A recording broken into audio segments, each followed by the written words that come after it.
So today I'm going to show you how to make the dal that goes inside of Dhalpourie Roti. This is dal. Dal is just another word for yellow split peas. Now I'm going to make a double batch because I make this very regularly and I don't want to have to keep making it over and over again.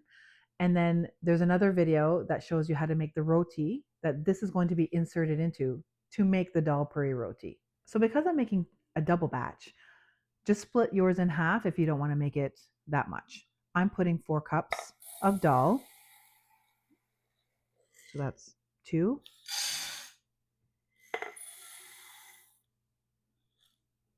Perfect. 4 cups of dal. Here it is. You have to wash your dal first. So I'm just going to show you. Mix it up like this in your hand. I'm just going to show you what it looks like. Water gets kind of cloudy. See? You just washed it a couple of times. You just kind of like, here, I'll show you how I do it with my hand. Like this, kind of like this.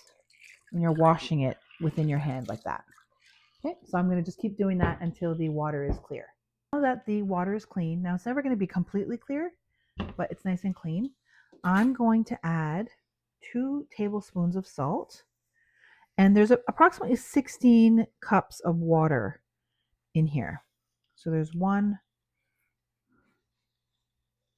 2. I'm going to add 2 teaspoons of turmeric. 1.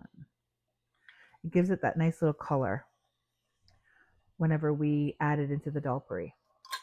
We're going to cook this probably for about half an hour. Check the peas and I'll show you how you know that it's ready. So it's boiling. And as you can see on the side here, it boiled over a little bit. So I had to turn it down. So normally I would put it on high until it starts to boil and then put it maybe on like high medium. So like on a 5-6 and continue letting it boil. It's been 30 minutes. We're going to check the dal. You see how it's kind of like puffing up because like there was so much water from before, but now it's kind of like almost on top of the water. So let's check. We're going to check 1 piece. So you kind of smush it between your fingers. You see how it's kind of like this? It's almost ready. Test another one just to make sure, because sometimes you'll test one, I'm like, oh yeah, it's ready. And then see, like this one here is harder to smush. You have to be able to smush it in your hands and it kind of like crumble a little bit. This one is not even smushing in my hand, so it's not ready. I'm going to cook it probably for another 10-15 minutes and I'll check it again. Let's check the dal now. Look, the consistency actually looks much better. I'm going to just check one to show you. Okay, so you see how it comes out like this? That means that they're ready. And then once I strain it fully, I'm going to put it on like a wire rack and cool it off. You can tell that it's a little bit wet. So what I'm going to do is I'm going to put it in the oven to dry it up a little bit so that whenever we do the food processor to grind it up in like a powder like, it won't be too wet. I've transferred the dal from the cooling racks to these cookie sheets with the parchment paper. I'm going to put it in the oven at 300 degrees Fahrenheit for maybe about 10 minutes, and then I'll check it again to see how dry it's gotten. If you don't want to do it in the oven, you can always roast it in a pan. I just have a lot, so I want to put it in the oven to be able to do it all at once. Okay, so now I'm putting it in the oven because I've preheated my oven to 300. I'll put one at the bottom, one on the top, and check it in 10 minutes. It's been 10 minutes. Let me check. Doesn't really look like it's dry enough for me. Sit out. No, see how it's still wet? I need it to be more dry. Okay, so 15 minutes has passed. I think that will be okay. That looks much better. It's still a little wet, but I think once it dries, like it cools off, see how it breaks up nicely? That's what we want. You can see now that the dal is a little bit of a lighter yellow color. And it's just sitting on the wire racks right now, cooling off. Okay, so now that the dhal has cooled, I'm going to transfer it into a bowl. I'm just going to fold up the parchment paper and slide that in there. Just the easiest way to transfer. I'm going to do the same thing. Just fold the parchment paper together and slide that in.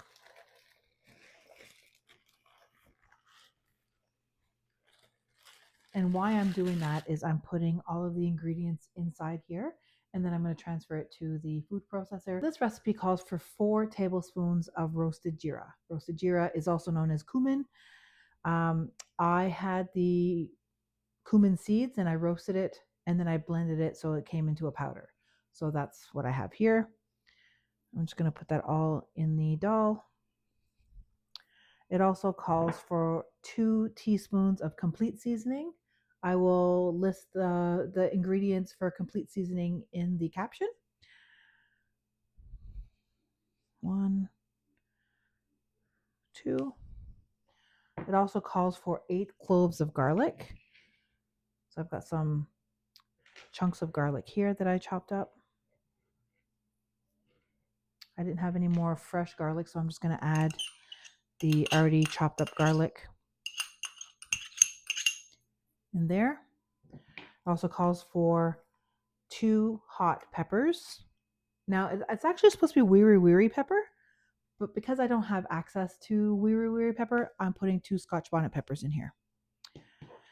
And then it also calls for 4 chopped green onions, which I'm going to do and put that in there in a second.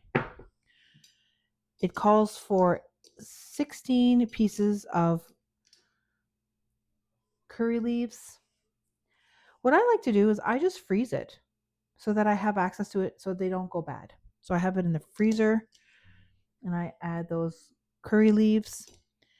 It also wants a bunch of thyme. I'm going to grab some in the back there. You can see they don't want the stems. So it's a little difficult, obviously, because, it's kind of thin. But I'm trying to get all of just the leaves in there and as little stems as I can. Okay, so I've washed 4 green onion or scallion. And I'm just going to cut them the small pieces, but they don't have to be super small because we're putting it in the food processor. So it's going to chop up anyway. Now remember, I'm making a double batch. So if you only want to make 1 batch of this, just, divide it in 2. Cut that in half. Okay. So there. So I've cut them up. I'm going to add it to the mixture. There we go.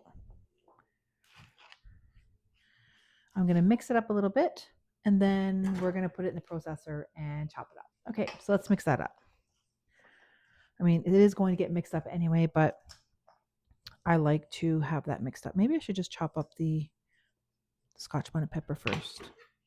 And of course, everybody, when you chop up the pepper, make sure you wash your hands after. I mean, I'm always washing my hands anyway, so don't come for me that I'm not using gloves. My hands are always clean.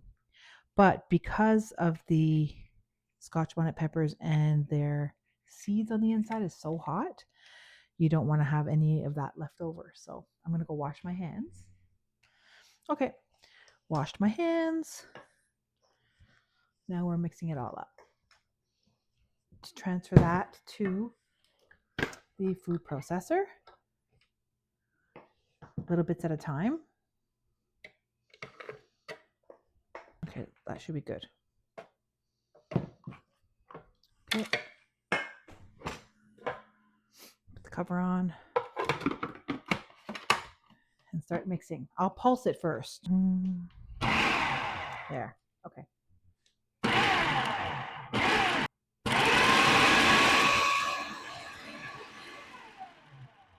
Okay, so I'm going to put it on low.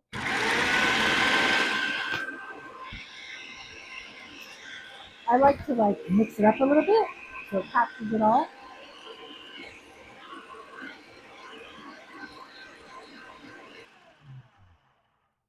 Open it up and test it out. There, I can see some little pieces here are still not ground. So I'm going to see what it's like. It's a great consistency though. As you can see, kind of like grainy. It's actually a great consistency.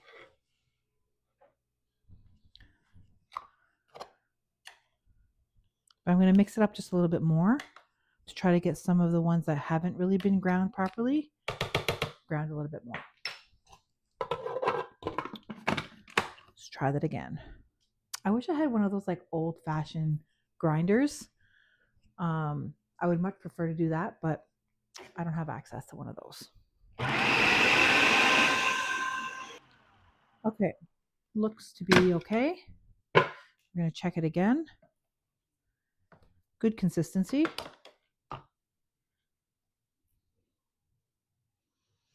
See?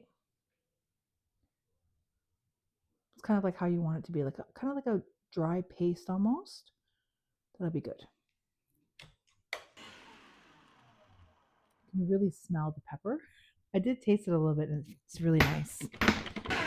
I also want to make kind of like a note that if you don't really want it to be in this consistency, some people might like it a little bit drier, like a sand.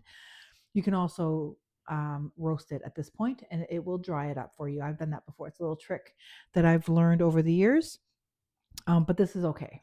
Now I'm going to go back. Be good. Check. Yeah. Same type of consistency. I just wanted to kind of show you. You can see the little pieces of like pepper. I don't know if you can see that or not. Anyway, just transfer that over into the bowl. Does anybody else do that shake? Like, I don't know. Am I the only one that shakes her food processor? I don't know.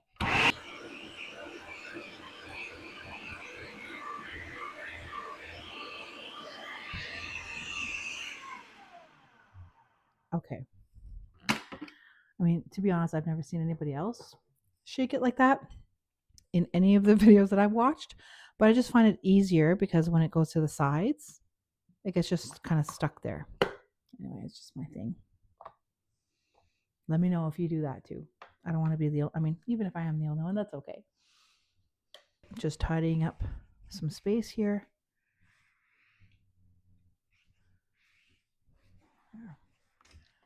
Garbage.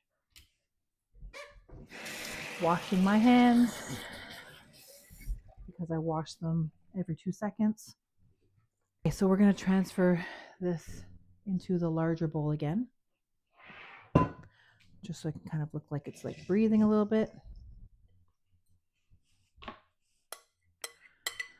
So there, this is a very large bowl and it's all full of the dhal within the dhalpourie. And it's a great consistency too. So I'm going to show you.